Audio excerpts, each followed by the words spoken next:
የኢትዮጵያ የጤና ባለሙያዎች የመብት ጥያቄን አንስተው ንቅናቄ ከጀመሩ በተለይ ከፊልና ሙሉ የስራ ማቆም አድማ ሶስተኛ ሳምንቱን አስቆጥሯል። በዚህ 3 ሳምንት ውስጥ ከ200 በላይ የሕክምና ባለሙያዎች ታስረው አሁን 137 ገደማ ይገኛሉ። ከዛ ውስጥ ዛሬ ፍርድ ቤት በ3000 ብር ዋስ ለቋቸው እንዲፈቱ ያላቸውን ፖሊስ ለመለቀቅ ፈቃደኛ ለሆኑ መረጃዎች ያሳያሉ። በተጨማሪም የተለያዩ የመንግስት አካላት በዚህ ጉዳይ የተለያየ ሐሳብ ሲሰጡ ይሰማል። ዛሬም የኢትዮጵያ የጤና ባለሙያዎችን ሰብስበው አነጋገሩ ሲል የመንግስት መገናኛ ዘግቧል። ያነጋገሩትም የአዲስ አበባ ከተማ ከንቲባ የሆኑት ወይዘሮ አዳነች አቤቤ ናቸው። ጥያቄው አግባብ ነው የሚል ምላሽ ሰጥተዋል። ከጤና ተቋማት ባለሙያዎች ጋር ተነጋገሩ የሚል ነገር አለው። ጥያቄያችሁ ቀስ በቀስ ይፈታል የሚል ነገርም አንስተዋል። ይህንን በተመለከተ የኢትዮጵያ የጤና ባለሙያዎች ንቅናቄ ምን መረጃ አላቸው? እነሱስ ወኪል ልከዋል የሚል ጥያቄ አንስተን ነበር። ዶክተር ስለጊዜው አመሰግናለሁ። እስቲ ከአዳዲስ መረጃዎች እንጀምር። በንቅናቄ በኩል ምንም አዳዲስ ክስተቶች አሉ? እሺ ወንድም አገኝ እናመሰግናለን። ድምጽ እየሆናችሁን ስለሆነ በማያቋርጥ ሁኔታ እጅግ አድርገን አሁንም በድጋሚ እናመሰግናለን። እሺ ያለው እንቅስቃሴ እስካሁን ያው በጣም በጥሩ ሁኔታ እየሄደ ነው የሚገኘው። ያው አሁን ላይ ሶስተኛ ከፊል የስራ ማቆም አድማውንም ቆጥረ ነው አሁን ላይ 3ኛ ሳምንት ይዘዋል። በዚህ 3 ሳምንት ውስጥ እንግዲህ ከፍተኛ የመነቃቃት የታየበት ጥሩ ሂደት ነው እስካሁን ያለው የትግሉ ሂደት። በዚህ አጋጣሚ እንግዲህ አዲስ ነገሩ አሁን ላይ ያው የተለያዩ ሲኒየር ሐኪሞችም አሁን ላይ ለመቀላቀል በዝግጅት ላይ ያሉበት ሁኔታ ነው ያለው። በጣም ከፍተኛ የስራ ጫና ከመኖሩ የተነሳ ለመስራትም መቸገራቸውን ታካሚዎችም ላልተፈለገ ጉዳት እየተዳረጉ ስለሆነ እኛ ተጠያቂ አንሆንም፣ ከአቅም በላይ ነው እየሰራን ያለ ነው። ስለዚህ መልሳቸው ተመልሶ ወደ ስራቸው እንዲመለሱ የሚደረግበት ሁኔታ ሊፈጠር ይገባል። አለበለዚያ እኛ ይህንን ጫና ተቋቁመን ልንቀጥል አንችልም በሚል ከፍተኛ ጫና እያደረጉ ያለበት ሁኔታ ነው ያለው። ከዛ ውጭ ያው በእኛ ሳይድ ያው በጥሩ ሁኔታ እየሄደ ነው። ከዚህም በኋላ ተማሪዎችም ለመቀላቀል በዝግጅት ላይ ነው ያሉት። የሕክምናና የጤና ሳይንስ ተማሪዎች በሙሉ ለመቀላቀል በዝግጅት ላይ ይገኛሉ። ሌሎችም ያልተቀላቀሉ ጤና ተቋማት እና ኢንስቲትዩሽኖችም ሆስፒታሎች አሁን ላይ ለመቀላቀል በዝግጅት ላይ የሚገኙበት ሁኔታ ነው ያለው። ስለዚህ እንቅስቃሴው ጥሩ እየሄደ ነው። በጣም መልካም። እንግዲህ ዛሬ ባያገኘነው መረጃ ዶክተር ሳዶር በረከት፣ ዶክተር ኢፋ አዱኛ እንዲሁም ዶሮ አሬሮ የተባሉ ፍርድ ቤት ቀርበው በ3000 ብር ዋስትናቸው ተከብሮ እንዲለቀቁና ጉዳያቸውን ውጭ ሆነው እንዲከታተሉ ቢልም የፌዴራል ፖሊስ መልቀቅ እንዳልፈለገ ታውቋል። ከስርም እስካሁን አልተፈቱም። በዚህ ጉዳይ አዲስ መረጃ አለ? እኛም እስከምናውቀው አሁን ላይ ያለን መረጃ እንግዲህ እነዚህ ሁለት ኢንተርኖች እና አንደኛው የ5ኛ ዓመት የሕክምና ተማሪ ምንም ያጠፉት ጥፋት የለም። ጀስት የቅዱስ ጳውሎስ ሆስፒታል ላይ የተደረገው የዲሞንስትሬሽን ወይም የሰላማዊ ሰልፍ አይነት መብታቸውን ለማስከበር ችግራቸውን የገለጹበት ተርበናል፣ እርቦናል፣ ችግር ላይ ነን እና ከዚህ በላይ ለባርነት ራሳችን አሳልፈን አንሰጥም፣ ትኩረት ይሰጠን፣ ጥያቄያችን የዳቦ ነው፣ እርካታ ዳቦ አይሆንም በሚል ነው በቃ ይህን ነው ያስተጋቡት። ስለዚህ ከዚህ ውጭ ያለባቸው አንድም ጥፋት የለም። ስለዚህ ሲጀመር መታሰራቸውም አግባብ አይደለም። አሁን ላይ እንግዲህ በ3000 ብር ዋስ እንዲለቀቁ ፍርድ ቤት ቢወስንም ፖሊስ አሁንም ለሌላ ነገር ፈልጋቸዋለሁ ብሎ ፌዴራል ፖሊስ በስር እንዲቆዩ እንግዲህ እያደረጋቸው ይገኛል። ይሄ ደግሞ በፍጹም አግባብ ያልሆነ የኢትዮጵያን የፍትህ ስርዓትም በቃ ችግር ያለበት መሆኑን በግልጽ ያሳየ ነው እና ይህ ነገር በአስቸኳይ እንዲቆም ማሳሰብ እንፈልጋለን። በአስቸኳይ እነሱም ሆነ ሌሎች አጠቃላይ ጤና ባለሙያዎች በአስቸኳይ እንዲለቀቁልን አሁንም ጥሪ ማቅረብ እንፈልጋለን። መልካም። እንግዲህ ዛሬ ወደ አዲስ መረጃ እንለፍ። የአዲስ አበባ ከተማ ከንቲባ ወይዘሮ አዳነች አቤቤ የኢትዮጵያ የጤና ባለሙያዎችን እና ባለስልጣናትን ጠርተው አነጋገሩ የሚልና የሐኪሞቹ ጥያቄ ተገቢ ነው፣ በሂደት በአጭር ጊዜ፣ በመካከለኛ፣ በረጅም ጊዜ የሚመለስ ነገር አለ ብለው ሲናገሩ ተደምጠዋል። እኔም ሰምቻቸዋለሁ። የመንግስት መገናኛ ብዙሃን ይሄን በከፍተኛ ሁኔታ ፕሮፓጋንዳውን እያሰራጩት ነው። ይሄ የኢትዮጵያ የጤና ባለሙያዎች ንቅናቄ መረጃው አለ? ከእናንተስ ወኪል ልካችኋል? እውቅና ትሰጣላችሁ? ወንድማገኝ እኛ እኮ በተደጋጋሚ ኦፊሻል በሆነ የቴሌግራም ገጻችንም ሆነ በፌስቡካችን በጣም በተደጋጋሚ ያሳወቅነው ጉዳይ ነው። ምንም ይሄ እኮ በቃ ማያነጋግር ነገር ነው። እኛ ልንነጋገርበትም አይገባም። በቃ ይሄ መንግስት እየሰራ ያለው የውሸት ሐሰተኛ የማታለያ ነገሮችን የማድበስበስ ፖለቲካ ነው። በቃ ይሄ ነው እንጂ እኛ እንደ ኢትዮጵያ የጤና ባለሙያዎች ንቅናቄም ሆነ እንደ ሌሎች ጤና ባለሙያ ማህበራት እዚህ ላይ የተሳተፈ አንድም አካል የለም። እነዚህ አካላት ያው ከዚህ በፊት በተለያዩ ግሩፖቻችን ላይ እኛ በምንመራቸው ፔጆች ላይ እንደ የቴሌግራም ሆነ የፌስቡክ ግሩፖች ላይ እንደገለጽነው ከሆነ በየክልሉ፣ በየወረዳው፣ በየቀበሌው፣ በየአስተዳደሩ የተካሄዱ ስብሰባዎች አሉ። እነዚህ ስብሰባዎች ከኛ እውቅና ውጭ የሆኑ መንግስት ራሱ የሚፈልጋቸውን ፖለቲካል አፊሊዬሽን ወይም ደግሞ የፖለቲካ ውግንና ያላቸውን በፓርቲ ደረጃ የታቀፉ የሆኑ ጤና ባለሙያዎችን ከየቦታው ሰብስቦ መርጦ ወደ ላይ አሁን የታሰበው መጀመሪያ በቀበሌ ነው፣ ከዛ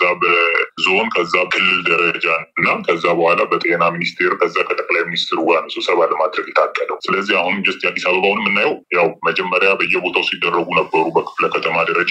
ስለዚህ አሁን ደግሞ በከንቲባ ደረጃ ተደርጓል። ቀጣይ ከዛ በከንቲባ ደረጃ ከደረገው ውስጥ የተመረጡት ደግሞ በጤና ሚኒስቴር የሚደረገው ላይ ይሳተፋሉ። ከዛ የተመረጡት ደግሞ ከጠቅላይ ሚኒስትሩ ጋር ይሳተፋሉ ነው አካሄዱ። ይሄ ነው። ይሄ መጀመሪያ ኢንፎርሜሽኑም ደርሶናል። ይሄ በፍጹም እኛ ማንቀበለው የይስሙላ የውሸት ስብሰባ ነው፣ ውይይት ነው። የሰበሰቧቸው ባይገርምህ ስብሰባው ላይ የኮልፌ ጤና ጣቢያ ኃላፊ የነበረች አሁን እና ደሞዝ አያስፈልገንም እኛ ምንም ችግር የለብንም የሚል ነው ተነስታ ያለችው እና ይሄ እኮ ግልጽ ነው። በቃ ይሄ አንዱ ማሳያ ነው። ስለዚህ ምን ለማለት ነው? ይሄ ውይይት በፍጹም እኛን የሚወክል አይደለም፣ እኛም አንቀበለው። አሁንም በየቦታው እየተካሄዱ ያሉ ውይይቶች አሁን ቀጣይ ጤና ሚኒስቴርም ጋር የሚካሄደው ቀጣይ ከጠቅላይ ሚኒስትሩም ጋር የሚካሄደው ውይይት ላይ እኛን ወይም ደግሞ የኢትዮጵያን ጤና ባለሙያ የሚወክል አይደለም። ይህንን 100% እርግጠኛ ሆኜ ልነግርህ እፈልጋለሁ።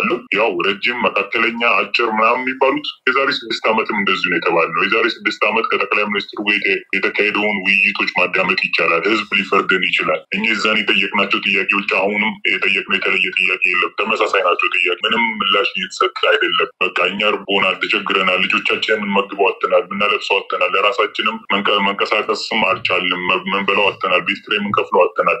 ቤተሰቦቻችን ከኛ እየጠበቁ ቤተሰቦቻችንን መርዳት አልቻልንም። አይደለም ለቤተሰቦች ለራሳችን መቅረብ አልቻልንም። ቤተሰቦቻችን ታመው እየሞቱብን ነው። እኛ በቃ ማሳከምም አልቻልንም። ሁሉ ነገር አቅማችን በላይ ሆኗል። ይሄ ነው ችግራችን። በቃ ከዚህ ውጭ ሌላ ችግር የለም። ስለዚህ ይሄ ጥያቄ ነው ከ6 ዓመት ጀምሮ እስካሁንም እንደዚህ የመጣ የተንከባለለ የመጣው። ስለዚህ ያንም ጠቅላይ ሚኒስትሩ ቀልደውብናል፣ አሽፈውብናል። እኛ አሁን ላይ ግን መልስ ይሰጡናል የሚል ተስፋ ነበረ። ነገር ግን አሁንም እየተኬደበት ያለበት መንገድ በጣም አግባብ ያልሆነ፣ ጤና ባለሙያውን የናቀ፣ ጤና ባለሙያውን ያዋረደ አካሄድ ነው እና ይህ ድርጊት በአስቸኳይ ሊቆም ይገባል። ትክክለኛ የሆነ ምላሽ እና ተጨባጭ ምላሽ እንዲሰጠን አሁንም አበክረን እንጠይቃለን። መልካም። የኢትዮጵያ ጤና ባለሙያዎች ንቅናቄ ምናልባት በምታደርጉት የመብት ትግል ላይ ወኪል አላችሁ አይደለ? ድርድርም ስታደርጉ ለምሳሌ ከኢትዮጵያ ሰብአዊ መብት ኮሚሽን ጋር 2 ጊዜ ንግግር እንዳደረጋችሁ ባለፈው ገልጸው ነበረ።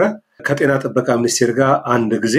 ምናልባት በድርድሩ ላይ እናንተ ጋር እውቅና ያለው ወኪል ካላችሁ የአዲስ አበባ ከተማ ከንቲባ በዚህ ደረጃ የተመረጡ ካድሬዎችን ወይም ደግሞ ለብልጽግና ፓርቲ ፖለቲካዊ ውግንና ያላቸውን ሰብስበው በዚህ ደረጃ በመገናኛ ብዙሃን ከፍተኛ ሽፋን እንዲያደርግ ማድረግ የእናንተን ንቅናቄውን ትግል የመብት ትግል ለማዳከም የሚደረጉ ጥረቶች ምንድነው ፋይዳው? ምናልባት በዚህ ጉዳይ መልእክት ካሉትም።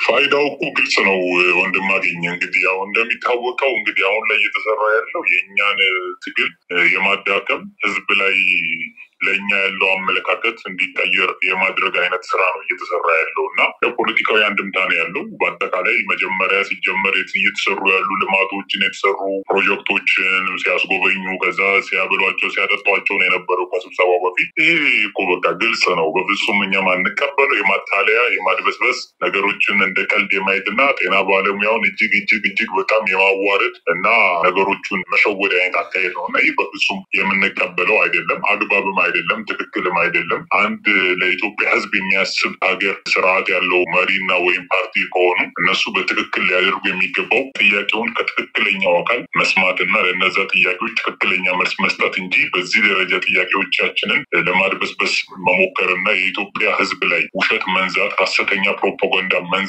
ጤና ባለሙያውን እና ህዝቡን ለማጣላት የሚደረግ በጣም ከአንድ መንግስት የማይጠበቅ ትክክለኛ ያልሆነ ስራ ነው እና በአስቸኳይ ይህ ነገር አሁንም እኛ እንዲስተካከል እንፈልጋለን። የኢትዮጵያ ህዝብም እንዲረዳን የምንፈልገው እኛ ህዝቡን ለማገልገል ቆርጠን የተነሳን እስከዛሬም ሙሉ ነገራችንን ሰጥተን እያገለገልን የምንገኝ የጤና ባለሙያዎች ነን እና አሁንም የኢትዮጵያ ህዝብን ከማገልገል ወደኋላ የምንለው አንድም ነገር የለም። ነገር ግን አሁን የጠየቅናቸው ተርበናል፣ ተቸግረናል፣ ተጠምተናል፣ ልጆቻችን ማስተማር ማብላት አቅቶናል፣ ኪራይ መክፈል አቅቶናል፣ ቤተሰቦቻችንን መርዳት አቅቶናል፣ የሚል ነው። በቃ ሌላ ነገር የለውም። ስንታመም መታከም፣ ቤተሰቦቻችንን ማሳከም፣ ልጆቻችንን ማሳከም አልቻልንም፣ በላይ ሆኖብናል። ይህ ይስተካከል ነው እያልን ያለ ነው እና ስለዚህ ለዚህ ጥያቄ ደግሞ ህብረተሰቡም ከኛ ጎኑ ቆሞ እኛን ደግፎ የጤና ስርዓቱ ለአንዴና ለመጨረሻ ጊዜ በጋራ እንዲስተካከል እንዲቀየር ብናደርገው የኢትዮጵያ ህዝብም ሐኪም ቤት ሄዶ መድኃኒት የለም ከውጭ ግዛ፣ ላብራቶሪ የለም መመርመሪያ ነገር የለም ይዛ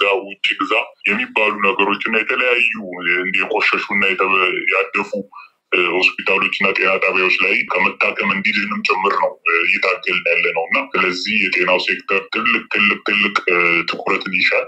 ህዝቡ ከኛ ጋር ሆኖ አብሮ ታግሎ የጤናውን ስርዓት እንዲቀየር የበኩሉን አሻራ ማሳረፍ አለበት። ሊደግፈን ይገባል፣ ይህን ሊረዳን ይገባል የሚል ጥሪን ማስተላለፍ ፈልጋለሁ በዚሁ አጋጣሚ። በጣም ጥሩ። ስለዚህ የዛሬው የከንቲባዋ ስብሰባና የተደረገው ንግግሮች የሐኪሞች ንቅናቄን ፈጽሞ የማይመለከት ነው ማለት ነው መደምደም እንችላለን? አዎ በፍጹም እኛን ምንም አይመለከት ነው። እኛን ምንም ያሳተፈም አይደለም። ስለዚህ እኛ እንቀበለውም፣ ሙሉ የኢትዮጵያ ጤና ባለሙያም አይቀበለውም። ስለዚህ ይህን በዛ ደረጃ ህዝቡ እንዲረዳ እንፈልጋለን። በጣም አመሰግናለሁ ዶክተር፣ ስለ ጊዜው በሚያስቀርበው ለሰጡት ማብራሪያ በተመልካች ስም ከልብ አመሰግናለሁ። እሺ እኛም በጣም እናመሰግናለን። ድምፅ መሆናችሁን ቀጥሉበት፣ በርቱ፣ ፈጣሪ ይርዳችሁ። እናመሰግናለን። እግዚአብሔር ይስጥልን። መልካም ዕድል።